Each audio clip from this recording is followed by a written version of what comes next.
tout est prêt, mais on est à 14,5 degrés. Et étant donné que là, on n'est pas tout à fait encore au soleil, je laisse un peu la bombe, enfin un peu, genre 5-10 minutes, hein, pas dangereux, la bombe au soleil pour que ça chauffe et que tout soit un petit peu chaud et qu'on soit au-delà de 14 degrés et demi. Si on pouvait être plus vers 20, ce serait mieux. Et après, bon bah tout est poncé, prêt à recevoir la peinture kaki. Et ici j'ai remis une couche d'après sur les parties qui n'avaient pas été mises.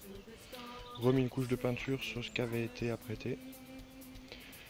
Et voilà, on n'est pas trop mal. Voilà, comme j'avais prévu, bien galéré. Dès le début, après avoir bien secoué, injecté la résine avec le durcisseur pour que ça se fasse donc. J'avais commencé à appuyer pour faire de la peinture. Et direct, rien. Genre un petit spray et de rien du tout et fini. Et du coup, je me suis dit, ah merde, il n'y a pas de gaz, il y a un défaut, je sais pas quoi. J'ai changé le petit bouchon pour le spray. Et ça s'est remis à marcher jusqu'à ce que là, il reste pas grand chose, peut-être un cinquième. Mais j'ai pas pu m'en servir. Et je vois que ici, c'est pas super. Là, c'est pas fait parce qu'il y aura le chrome. Donc je mettrai un petit coup de bombe noire s'il faut ou rien. Et après, sur la fourche, là, je vois qu'il y a aussi d'autres endroits pas bien faits. Je vais essayer d'aller au magasin, demander qu'ils m'en refassent un petit peu ou je sais pas. Parce que là, je peux pas reprendre un truc entier juste pour ça.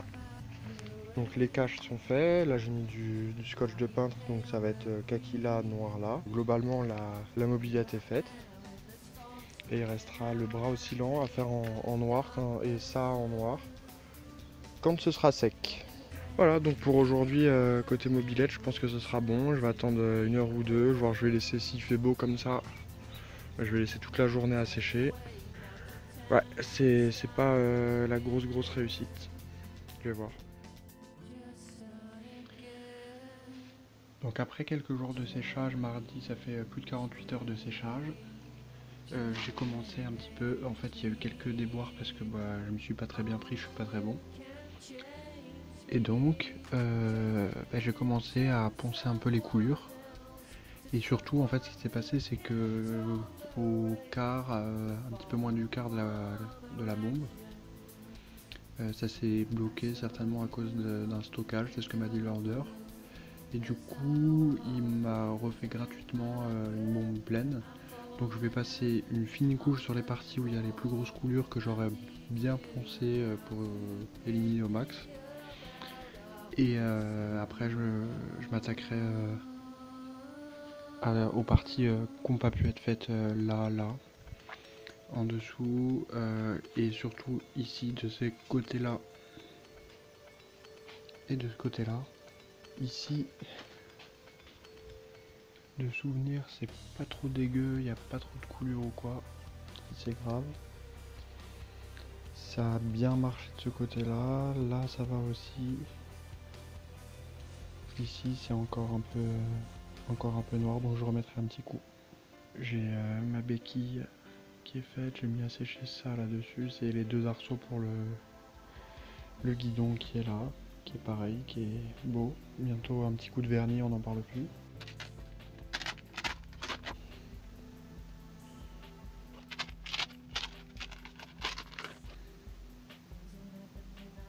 Prochaine étape, et bien finir de poncer bien toutes les coulures.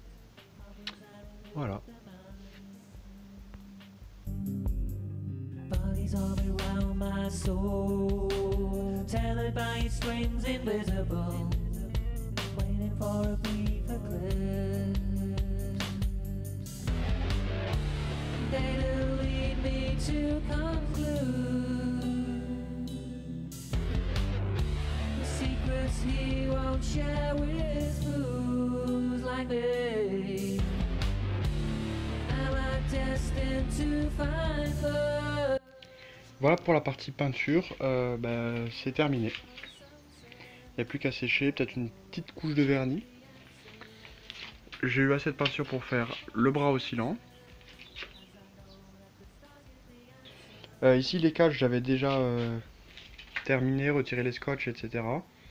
Et comme la peinture comme ça, verte avec époxy, elle est beaucoup plus résistante, j'ai mis le scotch de peintre dessus pour éviter que ça se décroche. Et donc j'ai remis une petite couche de noir parce qu'en fait à la jointure c'était pas tip top. Le corps a été terminé aussi. J'ai remis une couche sur les endroits où il n'y en avait pas assez, poncé les endroits où il y avait eu des coulures. J'avais tellement de peinture que j'ai même pu faire les parties qui vont être cachées que j'avais pas fait dans un premier temps. J'ai refait les parties sur les fourches qui étaient inaccessibles. Il reste quand même, je sais pas si on voit bien, mais un petit trait là. Il aura fallu que je puisse réussir à démonter ça. Trop galère. Il y a eu la petite couche de vernis, ça a même été fait en dessous, etc. Donc je suis content. Alors on arrive à la fin de la peinture, donc dernier séchage. Donc on a le bras oscillant ici qui a été peint, deuxième couche et verni. Les caches où j'ai essayé de faire un truc un peu plus propre. Alors ici on peut voir que ça a bavé, mais j'ai quand même bon espoir de faire partir ça assez facilement en grattant même avec l'ongle. Donc le klaxon qui a été peint aussi, histoire de dire, pour que ça fasse beau. Et ben le garde-boue pareil, hein, une deuxième petite couche, deux couches de vernis. Et surtout elle qui, bon, il y avait des endroits où il y avait moins de peinture que d'autres. Il y avait la fourche carrément des endroits que j'avais pas pu faire. Et là il me restait tellement de peinture que j'ai même pu faire ce que j'avais pas prévu, l'intérieur ici, l'intérieur là, sous le garde-boue. Voilà, j'ai tout fait. Je suis vraiment content du rendu pour le moment. Et les étapes d'après, ce sera donc remontage, bien nettoyer toutes les parties chromées, redonner un coup. Et comme vous pouvez voir ici, j'ai acheté une petite batterie 12 volts style e-scooter. Et je vais câbler ça directement plutôt que d'utiliser l'allumage. Vu que je me sers de l'éclairage très peu souvent, ce sera la batterie directement. Et voilà.